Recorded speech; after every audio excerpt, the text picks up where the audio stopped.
and welcome in everyone to this week's episode of Craze's Corner. We have a show today. We're going to be talking about some guys that, maybe they're sneaky guys who can help you win a championship, whether we got quarterbacks and a few wide receivers to talk about. These are guys maybe available on waivers, maybe at the bottom of some people's benches. If your trade deadline hasn't passed, these are some guys that we like a little bit more than consensus.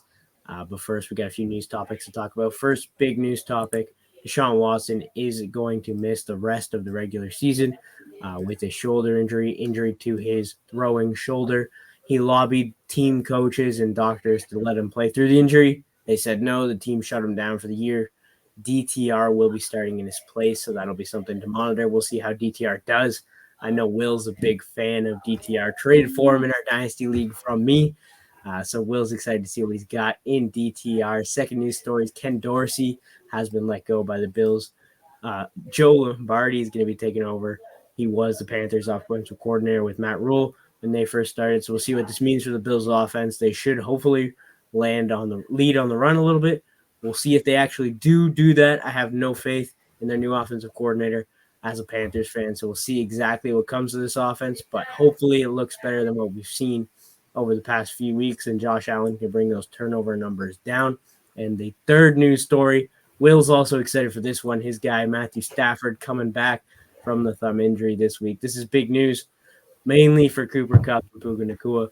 They should be consistent. They should be back to normal. You aren't going to get these, fluke 6-point games from Cooper Kupp now that Matthew Stafford is back. As long as he can stay healthy, Cooper Kupp should be good.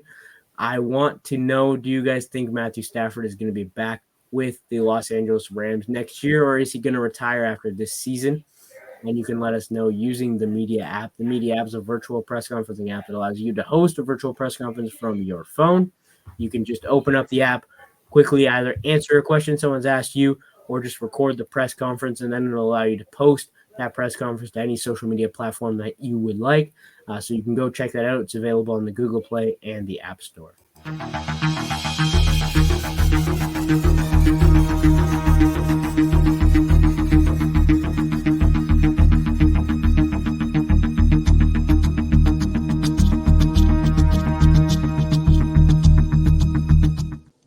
And now let's welcome in our guests. We got Zach and Will. How are you doing, guys?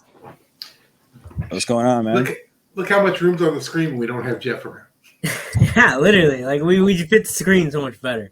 Yeah, this is nice. This is a good ratio for head to square. Head to square ratio. Yeah. There you go. Will, you excited to see what you got in DTR this week? Sure, why not? It's all about next year for me. At this point, look, so. This is the trade. This is right here. This is the three-way trade. Yeah, this is how DTR made his way around the league. Yeah, I mean, it worked. I got a second. Zach, I don't remember what you got. You got a second. I got freaking Jimmy Garoppolo. And Will got DTR. You got Jimmy Garoppolo. Yep. Yeah, and not bad. I mean, no, but it's like the worst version possible of Jimmy Garoppolo at this point, And he got benched for Aiden O'Connell, who's sitting on my taxi squad. Ooh. So he's just sitting there just in case I need a quarterback, in case a couple of injuries happen. But I started the season with Tannehill's my starter because that's how this league was. Wow. And now I got Dobbs, Wilson, DTR, Heineke if he was playing this week. So at least my quarterback, I actually have two quarterbacks that could play. Mm-hmm. It's pretty good. Your quarterbacks looking okay in that league? Yeah, I mean, I'm going with my guy Tua, and then I got Kenny Pickett as my other quarterback. So just my team is very Dolphins based, if you guys haven't noticed. So last week was tough with all the buys, and I don't think Jeff wanted to show his face here because he lost to the most backup team I've ever seen. I mean, when I saw Jalen Guyton score a touchdown, I forgot who else, a couple other guys that were like just random starts that I was like, there's no way these guys are gonna, like, I almost thought of not putting them in because of how little I expected from them, and somehow hold down my number one spot in that league. So let's go. Yeah, I know, tough loss for me, but I'm back this week. I play Jeff, so nice. I should be good to go. Get right game. Exactly. Should be good to go. Come back.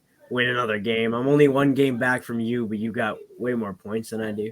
I've been real lucky in that league so far, so we'll see if we can keep it going. But we got a couple guys here. We got 5 guys we're going to talk about collectively, guys. We think, there may be a little sneaky guys you can start play and they can help you get to a championship and possibly win a championship. I'm going to start it off here with the wide receiver position. We're going to the wide receiver 1 in New England, Demario Douglas. He's been their wide receiver 1 throughout the past few weeks. In November, he's been great. He's getting, 6, 7, 7, 9 targets. That's over the past 4 weeks. So it's gone from 6, 7, 7 to 9. That's fantastic. In any sort of PPR, you're looking at a guy who's going to be giving you double-digit points. 84 yards last week on 6 catches. That's pretty good. Once he can continue to keep getting more and more involved in this offense, which is what we've seen, he's emerged really as their best weapon in this offense. Not even like he's just been their best target. He's been their best weapon. The running game's been a little bit stagnant with Zeke and Ramondre. They're going to continue to work at that. This is still a Bill Belichick team, but I think that they like what they have in Douglas, and I think that they're going to continue to use him, kind of be their kind of do-it-all guy. He gets a little bit out of the backfield, and then he gets those screen passes, but he can also take the top off of defense. So I like the talent, and the opportunity's been there. So I think he's a guy. They're on bye week 11, obviously, but after that, he comes back against the Giants. Everyone puts up points against the Giants, and then the Chargers, the Pittsburgh Steelers, KC, Denver, Buffalo. So there's going to be games that the Patriots are going to have to be putting up points, which means they're going to be throwing the ball with whoever it is at quarterback, whether it's Mac Jones, Bailey Zappi. The targets are going to be there, and in PPR, you're going to get a solid 10 points week in, week out, and at least 10 points, and he's got the big play upside. So I think get yourself a guy who's 22 and has been super involved in this offense. Demario Douglas, sneaky guy who could help you win a championship. Zach, what do you think about Douglas? Yeah, I like that one, especially because of the matchups. It gets a little hairy going into the playoffs, but the only bright spot on this team for a few weeks now, and boy, are they a tough operation to watch at the moment, which is nothing but music or art to my eyes when I see the Patriots struggle for obvious reasons.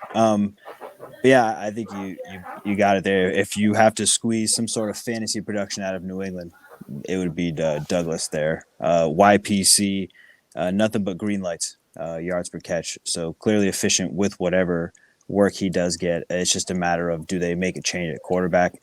And if they do, I think even better things for this team if Zappi is behind center. Yeah, I agree. I think, change of quarterback means, an uptick in effectiveness, and should be an uptick in hopeful production from Demario Douglas. Will, you're shaking your head over there. What do you think about Douglas for the rest of the season? I like him, but I just after that game last week, I just can't. It was a horrible. almost a 15-point game for him. Yeah, but I just can't get past the Patriots. I feel bad for him because you're right. He's the bright spot of the team.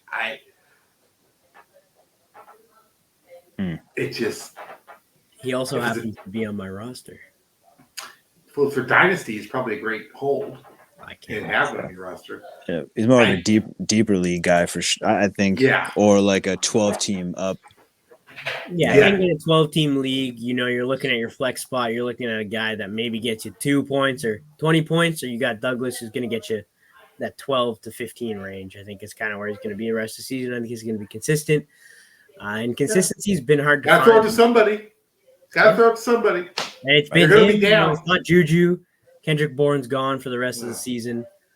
So they've really proven that, Douglas seems to be their guy. They don't seem to be in love with Tyquan Thornton anymore. Can New England get colder in the winter? Oh, my God. Trust me. Yeah, that chill. I'm in Dallas, and I can feel the chill. Yeah. Yeah, I'm layered up. I'm grounds, boots on the ground here. I just got a sweater, but not quite as cold as apparently Rhode Island's colder than up here in Canada. But I just feel bad. I mean, don't feel bad for Patriot fan, but I do feel bad for Patriot fan because you can't feel bad. It's horrible. 20 years of dominance. Yeah. It's like me with the Packers. I really don't feel bad for the Packer fans. Yep. I just don't. 100%. Yep. Yeah. I feel no mercy for them. Zach, who do you want to talk about here as your first guy? I think we'll go with a guy here that me and both will enjoy watching play, and it's a guy without eyebrows, and that's Josh Dobbs. Man, like what a wonderful story. 4 consecutive games with rushing touchdowns, and that's for like 12 different teams in the NFL now at this point. So the guy's just a baller. You watch him play; he's just fun to watch. Like he's a red zone darling. Every time he pops up on the screen, he's doing something. And I think if you're in a position where your quarterback wasn't working out and Josh Dobbs just happened to be there and you're like, let me just pick this guy up and see what's going on. Like that just happened to be the case for me in my main dynasty league. It's not a super flex, so there's not that crazy need for quarterbacks, but at the same time, my team was heading down the wrong path because I had Anthony Richardson, my first round pick, go out with an injury. I had Kyler Murray still sitting on the IR spot.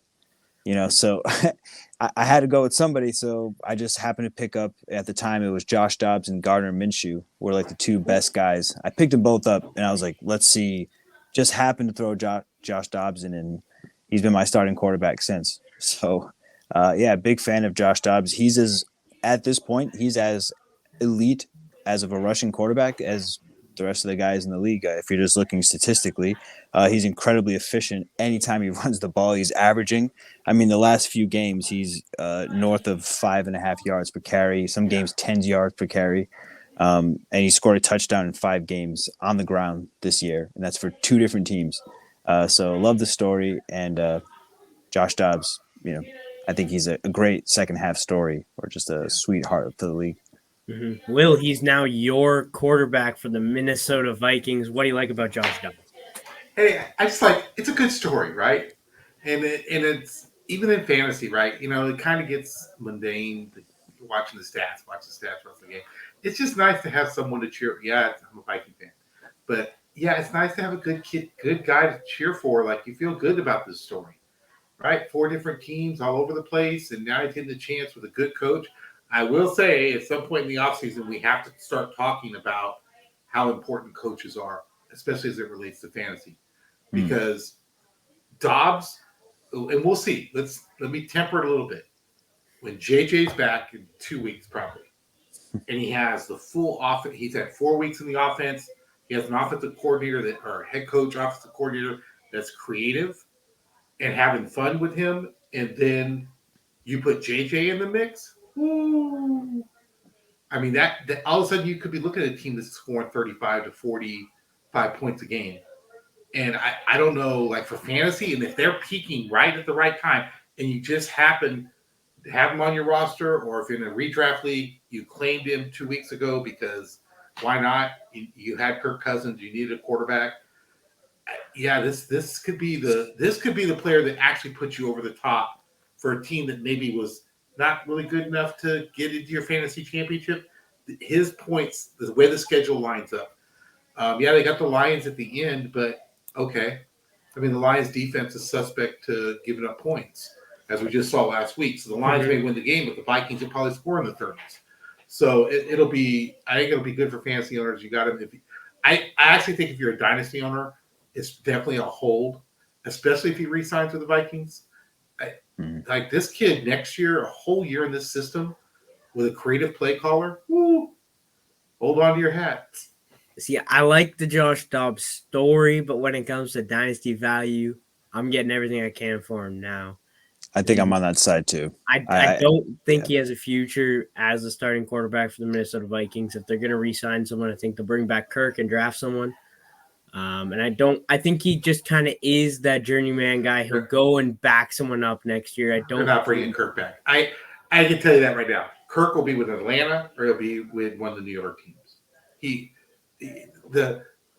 O'Connell's always wanted a mobile quarterback. That's why they didn't re-sign him. Kirk wanted to extend. He's 36, coming off an Achilles on his plant foot. There's no way you can give Kirk Cousins $20 million. Even if you keep Dobbs on a 3-year deal and you draft a quarterback with your first pick, or someone's going to pay Dobbs. Dobbs is going to be this isn't Case Keenum. This is not Case Keenum the year with the Vikings. It's up to him. It really. Yes. I mean, if Josh Dobbs takes him to the playoffs and then wins a playoff game, how do you justify not make him? He's And if you're doing more than Dobbs, Kirk's done. if you're Dobbs and you're looking at the Vikings, like, okay, I can get $20 million a year for 3 years, probably guaranteed. And I got Jefferson, I got Addison, I got Hawkinson, another year in the system, and the defense is probably going to get better next year.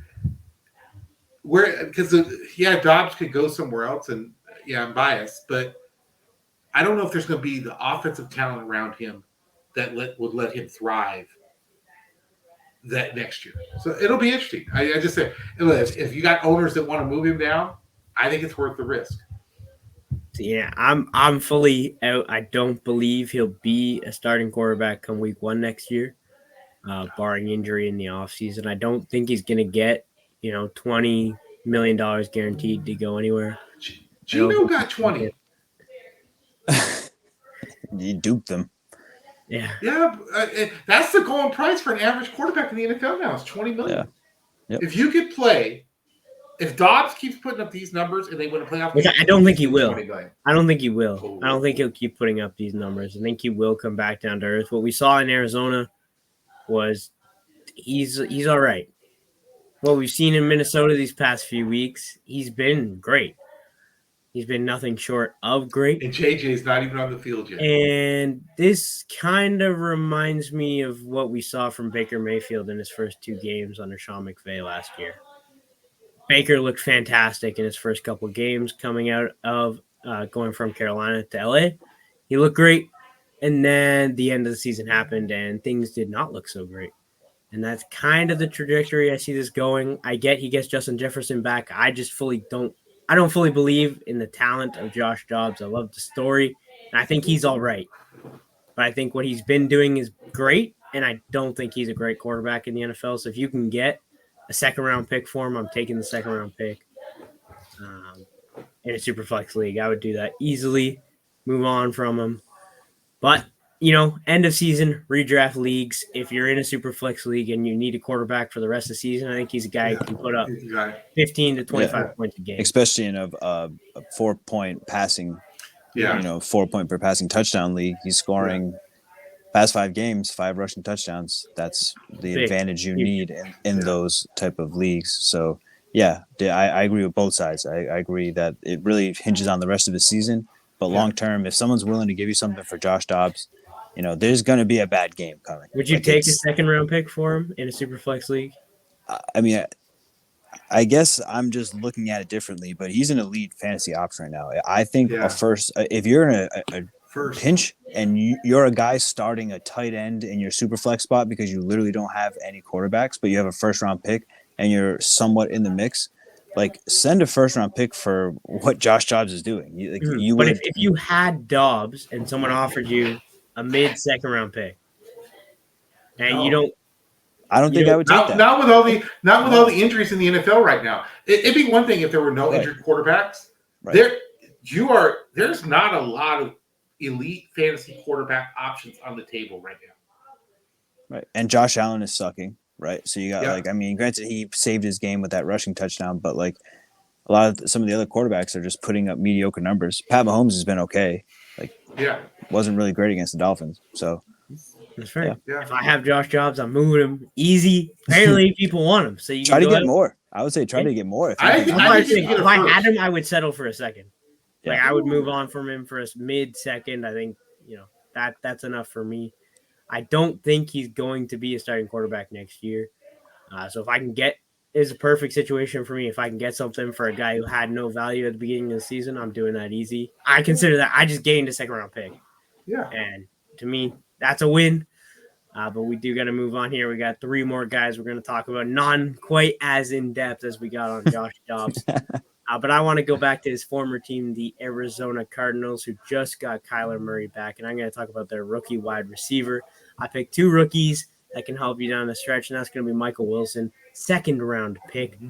It's a big surprise on draft day, but he's been okay. I think with Kyler coming back, this passing offense takes a step forward. As I said, I think Josh Dobbs was just all right. I don't think he was anything special. James Conner's back in this offense. Kyler Murray's back in this offense. They just brought Michael Carter back. Michael Wilson has been the wide receiver 2 on this team. Kyler Murray's shown in the past with guys like Christian Kirk and Marquise Brown, he can support a wide receiver 2 underneath DeAndre Hopkins, which is kind of what they were at last year. Now Michael Wilson's here. He can be this guy. I think he is kind of in that wide receiver 2 role behind Marquise Brown now. I think that the targets last week, 6 targets last week, 6 targets the week before that he played in week 8. But 6 targets with Kyler Murray is all that I really care about. Those targets are going to become more valuable as the season progresses. They just won that game. It was an ugly win. It's Kyler's first game back. We're going to continue to see him get better. As much as I don't love Kyler, and I don't necessarily love Michael Wilson dynasty-wise, I think rest of season now, he's going to have some value. He might be available on your waiver wire. In PPR, he's going to get kind of in that same thing I view Douglas in. He's going to be a double-digit scorer for me rest of season, and I think he's available in some PPR leagues. On the waiver wires now, if you're in a 10-man league or if you're in a 12-man league, maybe he's not available. Maybe he's on the bottom of someone's bench and he becomes available next week. I think he's a guy you got to look out for because I do expect him to do some decent things. They drafted him high, and he's got a quarterback now who I think we've shown in the past can support some wide receivers. So I think this is going to be good for him. And like I said, targets were there last week. He has been on the field like 90% of the time last week, which is huge for him. So I think Michael Wilson down the stretch might be able to help you win a game or two. Zach, what do you think about Michael Wilson in this Atlanta or Arizona Cardinals offense? Yeah, I mean, he's I mean, both bird teams. It's understandable. An 89% snap count. 88% snap percentage. Guys on the field, 6 targets back to back. I was looking back too. He had a game in San Francisco where he went 7 for 7 for 76 yards and 2 touchdowns. That shows you can play in the NFL at an elite level if you can score 2 touchdowns and catch every pass thrown to you against a great defense like the 49ers. So there's definitely some upside there. He gets another chance against the 49ers in the playoffs for you. So see if he can replicate that performance, but it's good to see Kyler Murray back on the field. I think that's a boost to Michael Wilson's stock overall. So, yeah, great pick. What do you think, Will? And let's give a shout out to Kyler because, we've talked about it too. Like, is he focused? Last week, he seemed ready. It seemed like maybe maturity-wise. And if that's the case, then there's Arizona players that become very valuable to maybe clinching your championship that just a few weeks ago everybody was trying to avoid. So, yeah, I like Wilson. I actually have him. I picked him up a couple weeks ago, and I just have him on my bench because I figured, well, let's see what happens when Kyler comes back. And, yeah, I think he's going to be consistent. He's going to, probably 7 to 9 targets, right, and 5 to 7 catches and probably a touchdown, maybe touchdown every other game, maybe more. I mean, let's see how Kyler gets really rolling with this, and we'll see. But yeah, I'm kind of high on Arizona players right now because I think people devalue them a lot. Me too. I've been trying to trade. Last week I was trying to make a trade for Marquise Brown in our dynasty league. Didn't end up coming through. He wanted his first round pick back, and right now that's the top 4 pick, so not quite what I wanted to hear back from him. But I've been looking at making some moves. James Conner, I think, is a guy who maybe not dynasty wise, but rest of season wise should have some value. And like I said, Michael Wilson, Trey McBride has looked good as well. Well, look, Trey McBride, right? Ertz got hurt. Yeah. And then a week later, Kyler comes back, and that's my tight end in our league. And I have been hit by the injury bug with tight end. So to have McBride all of a sudden start putting up numbers to what when he was drafted, people thought he could put up. Yeah, he's finally that's a welcome.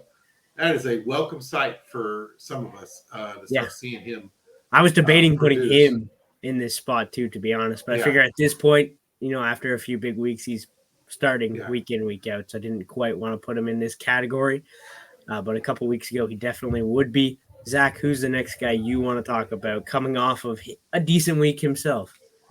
Yeah, it would have been even better if he just caught the ball that was thrown directly into his hands in the end zone. That's Tyler Boyd, the now wide receiver 2 for the Bengals. A pretty consistent over the past few weeks. But it's the T. Higgins injury that seems to be lingering. Shocker, T. Higgins is hurt. Jamar Chase looks like he's playing banged up out there, and he's more of a decoy. I think he had like one catch that really made his day last week. Other than that, you would have been super disappointed in Jamar Chase. So I think there's going to be a ton of volume and a tough game starting this week, Thursday Night Football against the Ravens. You got Joey B in a really important AFC North battle. Finally, a good TNF game for us to watch. What about the Panthers game? That was pretty good. That Panthers-Bears game made me not want to watch football ever again. But no, I think you're going to get a ton of late season Tyler Boyd magic. You got Baltimore this week, but then you got Pittsburgh, Jacksonville, Indianapolis, Minnesota, Pittsburgh, Kansas City to wrap it up. Like nothing too scary. And hamstring injuries are one of those things that just linger. You probably heard it 1,000 times. So T. Higgins is a guy that is constantly banged up. Now it's a hamstring thing. I think you're just going to naturally see more Tyler Boyd, and that wide receiver 2 for Joey B has proven to be a league winner already in T. Higgins. Now you're just shifting that responsibility to Tyler Boyd for the time being. Yeah, I think what we've seen from the Bengals offense since Joe Burrow's been fully healthy coming off their bye, it's been great. We've seen the running game improve, and Joe Burrow looks to be 100%. We've seen that. It looked good for Tyler Boyd the past few weeks. Jamar Chase has been all right when it comes to his fantasy output. So I do like him going forward. When it comes down to it in the clutch, Joe Burrow likes to look at Tyler Boyd as well. They need a first down. He could be the first look on that kind of play. They like to run 11 personnel, one tight end, one running back. They seem to have new favorite tight end Hudson there, who used to play quarterback, who I've been picking up in a few leagues as well. PPR wise, he's been pretty good the past couple weeks. But I do like Tyler Boyd, especially with hamstring injuries lingering for T. Higgins. And even with T. Higgins back in the lineup, I think Tyler Boyd's still going to have startable games in PPR. Will, what do you think before we move on to your last guy here? Any thoughts on Tyler Boyd? I like, Cincinnati's a team that's just frustrating this year, right? I mean, all the hype going into the season, and it's bled into fantasy. So I like Boyd. I like all their wide receivers. They stay healthy, but it's honestly just a little disappointing this season because I think a lot of us have very high hopes for what the Bengals would look like this year for fantasy. And they're doing okay, but okay. Yeah. I think but I do think it's at the end of the season, it could be a winner. Yeah. I think the past few weeks they've been better. Yeah. We've seen it with Joe Burrow. Obviously, tough loss last week to Houston. But Burrow is starting to get back, right? That's what it was. It was Joe That's Burrow. what it was, right? Easily that first few weeks with that calf injury, because you're kind of thinking like, how bad is that calf? And now you see him play, you're like, oh, that must have really been a problem. Yeah. Right. And we will move on here. Will, who's the last guy you want to talk about? A guy who can help you win it all. So this is a win all. Plus, I think this is a long-term play. I think the wide receivers with the Texans, you got to try to get them if you can. Except for John Mechie, because apparently he's Yeah. not important to anyone. But Tank Dell, who I like coming out. And it was interesting. I was just looking at the statistics for the Texans. The wide receivers they're not opposite. Collins and Tank, except for 1 week, they're mirroring. So if there's a bad game, they're both bad. If it's a good game, it looks like they both perform at least 12 to 15 points. One may get 28 points, but the other one's still getting 15 to 20. That's what makes me feel good about it, because sometimes you're like, well, who's going to be the dominant wide receiver for the team going down the stretch? But if they're both putting up over 12 to 15 points a week, it's a safe bet. And if he's doing this his rookie season with these guys, let me get in now. Let me buy now. Yeah, I might have to give up a first-round pick or a high second, but this is a guy you could probably lock in your starting lineup for the next 4 or 5 years. And he can win you a championship now. As a CJ Stroud owner, nothing makes me happier than buying Texans wide receivers. But I do like Tank Dell. He's been good, as you said. Him and Nico Collins have been able to kind of work well together.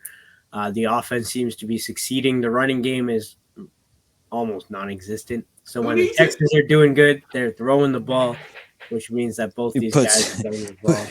Put some respect on Devin Singletary's name, man. Come on, 100-yard game last week. No, I'm just messing. All right, rank them: Tank Dell, Nico Collins. Who's one I'd and two rather for you have guys? Nico rest of season. Tank Dell probably. I'll take either one. I'll take either one, honestly. With him at quarterback and the relationship he has with both of them, did you see that throw at the end of the game? Was it this week or last week? Oh, he looked great. I mean, for reference, I picked up Nico Collins for free in the offseason before the season started in Dynasty in a 12-team league. So, definitely skyrocketed This value there. 12-team Dynasty league has benches that are like 5-person deep. Yeah, but you have like 5 IR spots. Tank Dell or Stephon Diggs. Well, I still have no one to put in. I have no one to put in those 5 IR spots. Tank Dell, Stephon Diggs, rest of the season? Yeah. Stephon Diggs. I don't think Tank Dell's there yet. Just the rest of the season. Yeah, if I'm competing in a championship team, I'm taking Stephon Diggs. I don't know. I'm taking Stephon Diggs over Nico Collins. I think it's an interesting. I think if you had this question 8 weeks ago, you get laughed off the set. Now you actually have to contemplate. Especially after watching the Bills lose. I don't think Ken Dorsey's the sole problem. It's much bigger. Mm-hmm. But it'll be interesting to see how the Bills respond. New offensive coordinators, they like to get their stars the ball. That's going to be Stephon Diggs. When worse comes to worse, Lombard, they're just going to go, or Joe Brady's going to be like, what can I do? I'm just going to get the ball to Stephon Diggs. It's just going to happen. That's what Brady's going to do. That's what he did in Carolina. It was just anytime Christian McCaffrey was on the field, you know where the ball was. It was in Christian McCaffrey's hand. Let's go. James Cook. I mean, what an example. Like, yeah, not to get too far down that rabbit hole, but look at what happened when they just started feeding him consistently, He was running angry. He was running angry because they benched him. Yeah. Let's see if he can do that next week. I want to see if he can do that next week. Because he was running angry, but they benched him, and then he fumbled for a second time. That was a good defensive. Run angry all the time. Like, why are these guys like, I'm only going to do it if I fumble. Other than that, I'll stink. Well, it's because he got benched that he was running angry. He's like, why the hell are you putting Latavius Murray on the field over me? Especially on passing downs. Like, what? That was such a petty. He's a better blocker. But they were done on third downs. They were throwing to Murray in the flat. Yeah, that's just Josh Allen sucking. I don't think those are. Yeah, Murray was intended to block. Yeah, exactly. What an asshole coach, right? Yeah, I get you mad at him. He fumbled. Okay. Yeah, I don't know what to tell you. They're the ones 5-5 now because the coaches are horrible. I mean, we have that on this conversation. The Bengals and the Bills are not in the playoffs right now. Wow. And those were the Chargers. Bad coaches all over. Chargers aren't that surprising. The Bengals and the Bills, to me, they were probably 2 of the top 3 teams in the AFC with the highest odds to win the Super Bowl at the beginning of the year, and they're currently not in. If I had to guess, they probably at the beginning of the season would have been 2 of the 3 highest. Oh, for sure. Then the Dolphins would have been 4th. But no disrespect to the Dolphins. No, I get it. The Bills and the Bengals definitely had it coming, and they've been struggling. Maybe one of these teams will actually miss the playoffs. We just talked about the Bengals rest of the season. We were talking about Tyler Boyd a little bit. Didn't look like there was a bunch of easy games for them, a bunch of division games, plus they play Kansas City. So it'll be interesting to see how this all falls out. Next week, we're going to have 2 separate shows airing on 2 different days for you guys. So this is the last one big show we got for you, and then we're going to break it up into 2 smaller shows. We're going to be talking about guys that we're starting each week that we normally wouldn't be starting. So this week, an example would have been Rico Dowdle. I'm putting him in against Carolina because Carolina is going to be losing this game 50-0 come halftime. And you know what that means? 20 points coming for Rico Dowdle. So we're going to have that show coming for you next week. First time it'll ever be on. And then we'll have another shorter show like this where we talk about, some dynasty buys, some guys that we're kind of expecting to do a little bit more, maybe some guys we're trying to sell like Joshua and Dobbs, trying to sell him in all my dynasty leagues. But we will have that for you next week. Hope you guys enjoyed tonight. Thank you, Zach and Will, for joining me. I'll see you again next week.